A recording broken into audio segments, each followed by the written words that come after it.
That night, the trees whispered his name, and the ground trembled under his footsteps. I was a child back then, living in a small village called Bakossi, nestled deep in the hills of Cameroon. It was a peaceful place, or so we thought. My family had a simple life, farming and raising cattle, just like everyone else. But there were stories we heard from the older folks, stories about a prince, a wicked prince who once ruled over the land. Some said he wasn't fully human, that he had made a dark deal with the spirits for power. Others said he was cursed, and the forest itself was his prison. I never believed any of it. After all, stories like that were for the old people who had too much time on their hands. But that night changed everything. It wasn't just a story anymore, it became real. It started with a strange feeling in the air. The sun was setting, casting long shadows over our village. The evening breeze had a chill to it, unusual for the time of year. I was playing near the edge of the forest, gathering firewood, when I heard it, a low, distant sound. It wasn't the usual rustling of trees or the chirping of crickets. No, this sound was different. It was a laugh, but not the kind of laugh you'd expect. It was chilling, like it came from a place far darker than the night itself. I froze in my tracks, my heart pounding in my chest. The laughter grew louder, echoing through the trees, and with it, there was a strange rumbling, almost like the ground itself was shaking. It was like a warning. I didn't know what to make of it, but I knew I had to get back to the village. As I ran toward home, I passed by Mama Nom's hut.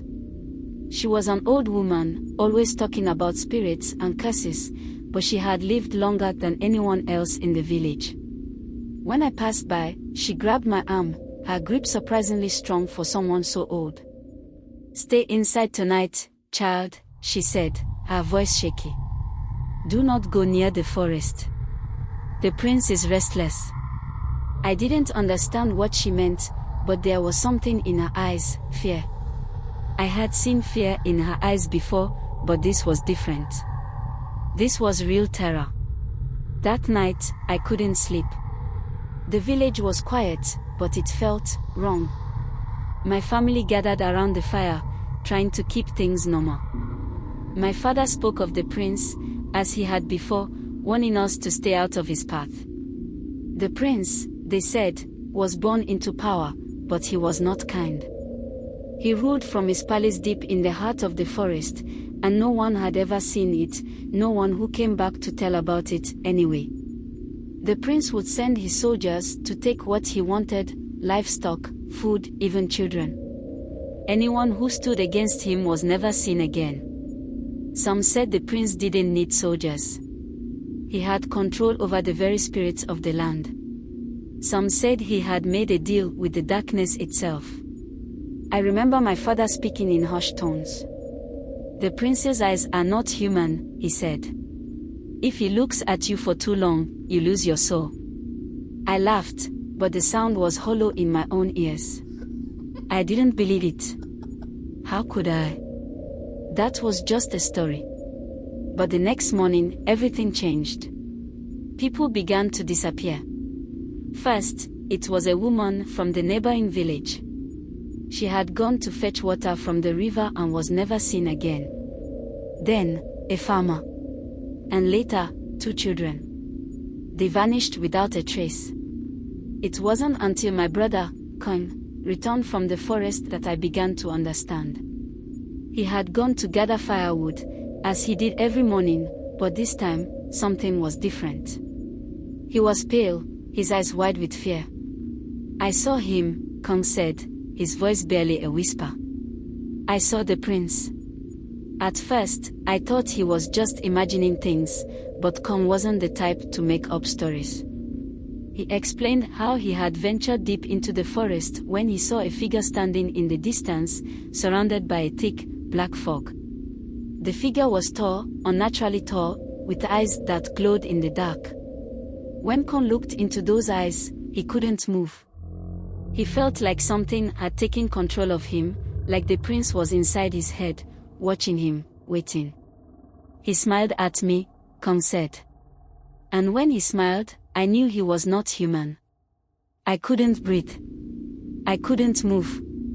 But then, just as suddenly as he appeared, he vanished. After Kong told us about the prince, the disappearances kept happening. Every night, more people were taken, and there were whispers about the prince's power, his hunger for souls. Some believed that if you looked directly into his eyes, he would steal your soul and take you away forever. Others believed the prince was a ghost, a spirit who had been cursed to walk the earth for all eternity. One night, the village elders gathered at the chief's hut. I could hear them speaking in low voices, discussing what to do. My parents were talking about it too, though they tried to keep their voices quiet so we wouldn't overhear. The elders were planning to confront the prince. They were going to make an offering to the spirits, hoping they could save the village from his wrath. It was madness. There was no way anyone could defeat him, but the elders believed they had no choice. That night, I couldn't sleep. There was a strange, thick fog outside, and the air felt heavier than usual. My heart raced as I lay in bed, listening to the sounds of the night. I heard the trees rustling and something else, footsteps, slow and deliberate. It wasn't an animal. It wasn't the wind. I quietly got up, my body trembling, and peered out the window. That's when I saw him. He was standing at the edge of the village, just beyond the tree line. The fog clung to him like a shroud, and his eyes glowed in the darkness. I could feel him staring directly at me, as if he knew I was watching. His smile, so cold, so empty, sent a shiver through my bones. I wanted to scream, to wake my family, but I couldn't. I couldn't move. I couldn't tear my eyes away from him.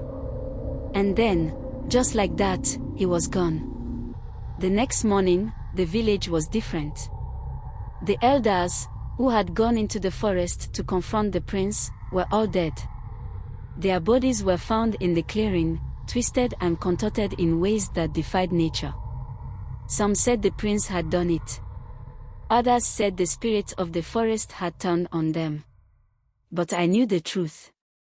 I didn't see the prince again, but sometimes, when the fog rolls in and the wind howls through the trees, I hear that laugh. That same laugh. It's the sound of something wicked, something ancient. And I know, the prince is still out there, somewhere in the darkness, watching, waiting. And the worst part is, I can still feel his eyes on me,